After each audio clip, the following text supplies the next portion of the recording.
मैं इस मंच से, मेरे तमाम साथी इस मंच से, कांग्रेस के वरिष्ठ नेता इस मंच से, अन्य तमाम मंचों से महिला अपराध के बारे में बेखौफ होकर बार बार बोलते हैं और सरकार की जवाबदेही तय करते हैं।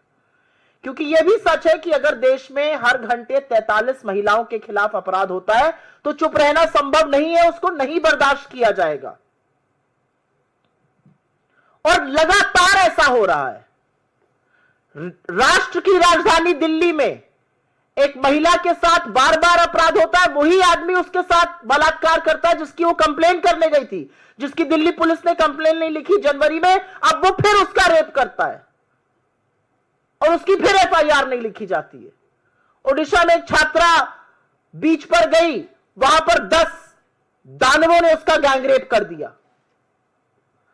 असलियत यह है कि छत्तीसगढ़ में एक आदिवासी औरत का इतनी बुरी तरह से गैंगरेप हुआ और उसकी अतड़ियां तक बाहर मिली। मुजफ्फरपुर में दलित बच्ची का सिर्फ गैंगरेप ही नहीं हुआ, उसके बदन पर 20 बार चाकू से गोदे हुए निशान मिले, उसकी अंततोगत्वा 1 जून को मृत्यु हो गई। असम के कछार में, बालाघाट में, मध्य प्रदेश के, मैं पढ़ती ही जा सकती हूं। उत्तर प्रदेश में नाबालिग बच्ची का चलती कार में रेप होता है, उसके साथी को बाहर फेंक दिया जाता है जिसकी मृत्यु हो जाती है। तो ऐसा नहीं है कि सब चंगा है। और यह एक सच है कि अधिकांश जो ऐसे मामले आते हैं, अधिकांश जो ऐसे कांड आते हैं, चाहे वो आईआईटी बीएचयू हो, चाहे वो नाव हो, चाहे वो चिन्मयानंद हो, चाहे वो अंकिता भंडारी हो, चाहे वो हरिद्वार की वो पिशाचिनी हो जो अपनी बच्ची का गैंगरेप करा रही थी, या तो वो बीजेपी में पाए जाते हैं, या वो बीजेपी समर्थक होते हैं, या ऐसे अपराध के बाद उनको बीजेपी का संरक्षण मिल जाता है। असलियत इस बात की है। और इसलिए कुछ सवाल जरूर उठते हैं और ये सवाल उठने वाजिब भी हैं।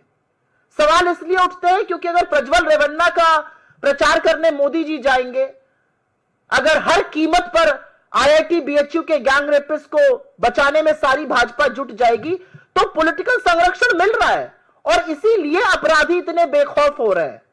बड़ी बड़ी जो स्कीम्स हैं, चाहे वो निर्भया हो, चाहे वो बेटी बचाओ बेटी पढ़ाओ हो, जो अब मिशन शक्ति के अंतर्गत सब सब्ज्यूम हो गई हैं, उसके लगातार फंड काटे जा रहे हैं।